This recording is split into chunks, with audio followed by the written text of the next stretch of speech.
எல்லாம் மனுஷங்க தான், எல்லாம் மனுஷங்க தான்.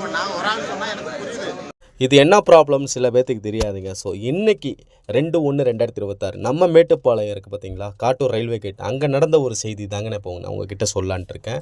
அதான் பார்த்தீங்கன்னா உதகி செல்லக்கூடிய மலை ரயில் இருக்குது பார்த்தீங்களா, அந்த காட்டூர் ரயில்வே கேட்டை கிராஸ் ஆகுதுன்னு சொல்லி 30 நிமிடத்துக்கு முன்பே வந்து கேட்டை போட்டுடுறாங்க.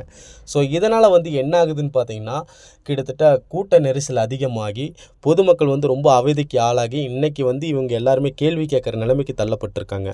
முதியோர்கள், பள்ளி கல்லூரிக்கு செல்லக்கூடிய மாணவ மாணவியர்கள், வேலைக்கு ஆஃபீஸுக்கு போகக்கூடியவங்க, ஆம்புலன்ஸில் உயிருக்கு போராடி கொண்டிருக்க அந்த நோயாளி கூட பார்த்திங்கன்னா இந்த சூழலை வந்து தினந்தோறும் ஒரு நாளைக்கு 2 அல்லது 4 டைம் சந்திக்கிறாங்கன்னு தாங்க சொல்லுவோம்.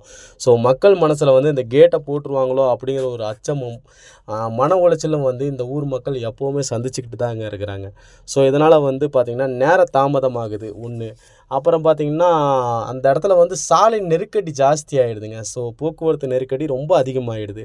இதனால் வந்து பார்த்திங்கன்னா இந்த 30 நிமிடம் இந்த ட்ரெயினுக்கு கேட்டை போடுறாங்க. இதிலேருந்து வெளியே போகிறதுக்கே பார்த்திங்கன்னா 20 நிமிடம் பக்கம் ஆகிடுதுங்க. ஸோ ரொம்ப சிரமத்தோடு இருக்கிறாங்க. பல அரசியல் கட்சியினரும் பொதுமக்களும் சமூக ஆர்வலர்களும் எங்களை போல் யூடியூபர்கள் கூட இதை பற்றி பேசியிருக்கோம். ஸோ மனுக்களும் வந்து ரயில்வே துறையினரிடம் வந்து ஒப்படைச்சிருக்கிறாங்க. ஆகையால் ரயில்வே பெரிய அதிகாரிகள் இதற்கான பிரச்சனைகளை மிக விரைவில் தீர்த்து தாருங்கள் என்று தாழ்மையுடன் கேட்டுக்கொள்கிறேன். By Yasar live media YouTube channel. இது போல் நெருக்கடியான இடத்துல வந்து ஒரு மேம்பாலம் அமைத்தாலும் மிக சிறப்பாக இருக்குங்க. ஸோ மேட்டுப்பாளையம் வந்து டூரிஸ்ட், அதாவது சுற்றுலா பயணிகள் வந்து வரக்கூடிய ஒரு பிளேஸ் தான் இது. ஸோ அவங்கள வரவேற்கக்கூடிய பிளேஸும் கூட இந்த மேட்டுப்பாளையமாக இருக்குது. மிக அழகிய ஊர்.